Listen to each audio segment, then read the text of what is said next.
creo que ella tenga la capacidad de poder organizarse de tal manera que garantice a los ciudadanos de Lima una función eficiente, pues, ¿no? Así es. Dime una cosa, Javier, ¿qué te parece, cómo has visto este tema del dirigente, líder aymara, Alisuri? Es un tema muy complicado, ¿ya? Tiene varias lecturas, ¿no? Digamos, si queremos una lectura formal, estoy de acuerdo con el presidente de la Corte Suprema, el doctor San Martín, que ha expresado su indignación y su protesta respecto al tratamiento que se ha dado a este caso del señor Walter Anduviri, que representa un sector de los pobladores y los trabajadores mineros en Puno y el Altiplano, y además de procedencia étnica aymara, ¿no? Llegó a Lima, eso sí, es que hay varias cosas ahí. Llegó a Lima como producto de una invitación que le hacen las autoridades para negociar, para dialogar y para ver cómo se podía solucionar este espinoso tema en Puno. De pronto llega a Lima y se da con que hay una orden de detención en su contra. Entonces, ¿cómo así las autoridades no se percataron de eso antes de invitarlo a que venga a Lima? Porque entonces la percepción que ellos tienen, con fundada razón, es que es una emboscada, ¿no es cierto? Entonces te invito a dialogar, pero hago que te detengan, ¿no es cierto? Tengo otra lectura. Bueno, pero para terminar la idea, ¿no?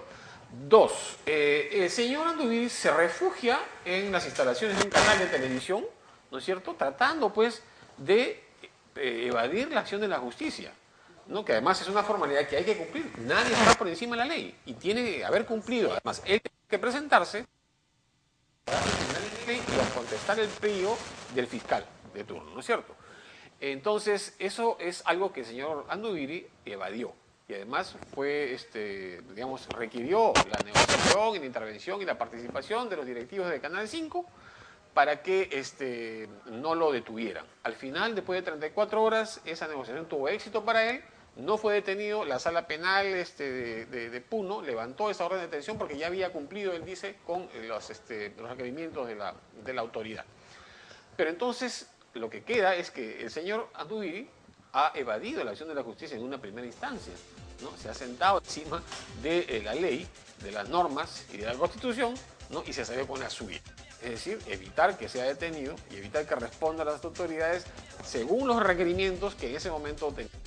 Esa es una lectura formal. La otra lectura es más informal, pero tiene que ver más con la realidad. Y es que también nosotros hablamos de principio de autoridad, hablamos de Estado de Derecho, hablamos de democracia representativa. Esos son valores que mucha gente, la mayoría de la gente que vive en el altiplano y que se dedica solamente a una economía de subsistencia, no entiende ni acepta. Además, entonces, de que es una cultura que corresponde a una etnia, ¿no? Que tiene sus propios valores, su propia concepción del mundo y del Estado. Así, su propio enfoque de las cosas y entiende las cosas de manera distinta de como tú y yo lo entendemos. Entonces, es digamos, la traducción o la revelación de ese otro Perú. Hay dos Perúes aquí. El Perú de Lima enfrentado al Perú de provincias. Y también eso tenía una traducción en la votación de la última campaña electoral, ¿no? Entonces, ¿cómo imponerles esos códigos culturales de Lima? La única meta que tiene es ver cómo van a subsistir al día siguiente, que solo se preocupan por su manera de trabajar, por su manera de cuidar lo suyo, ¿no? Y su familia. Entonces, son cosas y son constataciones de tipo antropológico. El tema con Puno tiene orígenes más complejos para su manera y que tienen que ver con... Tienen pues un antecedente histórico de ser gente muy rebelde, incluso para el dominio inca, ¿no? Así es. Entonces, así es. bueno, ok, en eso estamos de acuerdo, pero lo cierto es que nosotros vivimos en un país unitario, según la Constitución Política del Perú, lo cual significa de que las leyes son exactamente igual para todos. Lo que ocurre es de que en todos los lugares más alejados del país tiene que haber llegado la educación, la formación en ese sentido. Entonces ahí el Estado tiene que continuar haciendo un trabajo. Ahora, yo creo de que las autoridades de Lima que lo invitaron no necesariamente incurrieron en un error, porque tú a todo invitado no pasas a ver si es que está él requisitoriado o no. Si hay ¿no? perdóname, pero si hay una está, amenaza de una tensión política creciente, como en el caso de Puno, tuvieron que haber tenido cuidado. Pero hay que explicarle a los televidentes de que él no está detenido por una orden judicial, ¿no? Sino básicamente por el hecho de que ha sido notificado para que rinda su manifestación. Cuando a uno lo notifican para que rinda su manifestación una vez, 2 veces, la segunda vez dice, tiene que venir usted tal día, a tal hora, de grado o fuerza. ¿Qué significa de grado o fuerza? Que si Javier Monroy no fue, pues van, lo toman donde estuvo, lo llevan a que rinda su manifestación y luego queda libre. Entonces, esa es exactamente la situación del señor Al-Aizuri, ¿no? Entonces, él manifiesta ahora que él no tuvo conocimiento y que nunca fue notificado. Habrá que saber si eso es exactamente verdad, no, o cómo fue. Pero como tú y yo sabemos, también en Derecho, que es mi otra carrera. No sabía que además... Sí, claro, por supuesto. El desconocimiento de la ley no exime de su cumplimiento, ¿no? Por supuesto, pero digamos que se podría, al margen del tema legal estricto, podríamos ver la buena fe o no de él. También. ¿No? Entonces, yo ahí sí no responsabilizaría tanto a los funcionarios que lo invitaron, porque además se le invitó con la mejor voluntad de poder llegar a un acuerdo y hubieron una serie de reuniones. Sí. Me consta que las hubieron, porque la ministra Rosario Fernández ha estado encargada del tema, pero bueno, lamentablemente no se ha llegado a superar el tema, que hubiera sido ideal que dentro de la gestión de este gobierno se logre, pero estamos viendo de que es un tema que tiene muchas aristas y que es de una solución bastante compleja que va a demandar buena parte del trabajo de la siguiente gestión. Y la verdad, yo no quisiera estar en el pellejo de Ollantumala, porque bueno, además ahí tiene ha tenido un bolsón de votos que han sido determinantes para vencer a Keiko Fujimori, y entonces tiene también una deuda con ellos, ¿no? Deuda de que va a tener que hilar muy fino para lograr, en mi concepto, de que la inversión económica se siga dando a través de las inversiones mineras y de alguna forma, pero no sé, llegar a un punto de equilibrio. Yo estoy de acuerdo con lo que dices en este último punto, pero el gobierno que está, digamos, ya despidiéndose no puede eludir la responsabilidad de haber sido muy ineficiente en la solución, en la prevención, en la gestión, en la resolución de los conflictos.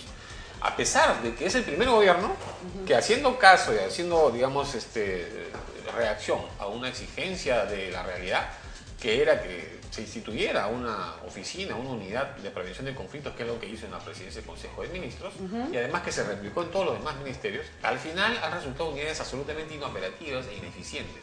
Por lo que tenían que hacer ellos era, cuando va a salir una ley, hay un proyecto de ley, tienen que estudiar cuál es el impacto que podría tener en la comunidad, justamente para evitar ese tipo de tensiones. Hay que recordar que las crisis, ¿no es cierto?, son el pináculo de un conflicto, y el conflicto es un segundo estadio de una situación que comienza en una problemática. Es decir, primero hay una problemática, después eso salta a un conflicto, y cuando no se soluciona el conflicto, termina en una crisis. Eso ha tenido que hacer el gobierno para no dejar esta papa caliente al nuevo gobierno. Sí, no, definitivamente no se ha manejado adecuadamente la prevención de los conflictos sociales que se fueran a dar con motivo de las inversiones que nunca, como en esta oportunidad, en razón a los recursos que hay, qué sé yo, y la posibilidad de inversión con capitales de afuera, se iban a poder dar.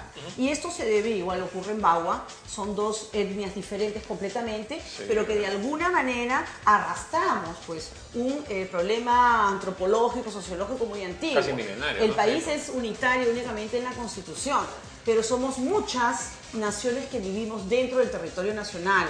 Entonces hay que manejar mecanismos de comunicación que sean suficientes para poder identificarnos con sus necesidades, pero también para que se permita el nivel de inversión que se requiere, porque al final esa inversión redunda en la economía nacional y es para todos, ¿no? Entonces, ese punto de equilibrio no solamente se da en nuestro país, creo que se da en todos los países del mundo en donde convergen incluso nacionalidades diferentes, ¿no? Todo, porque lógicamente tienen concepciones de la vida distintas, intereses diversos. Esa labor de integración tiene que ser una tarea del Ministerio de Cultura que tampoco, exactamente, ¿no? Es Ministerio de Cultura, es los gobiernos regionales y el gobierno central, por supuesto. Así es. Javier, te cuento de que nos están insistiendo en que hace rato hemos debido irnos a comerciales, pero regresamos con las declaraciones de Roque Gola, pero no te vayas para seguir conversando. Bueno, muchas gracias. Adelante, volvemos.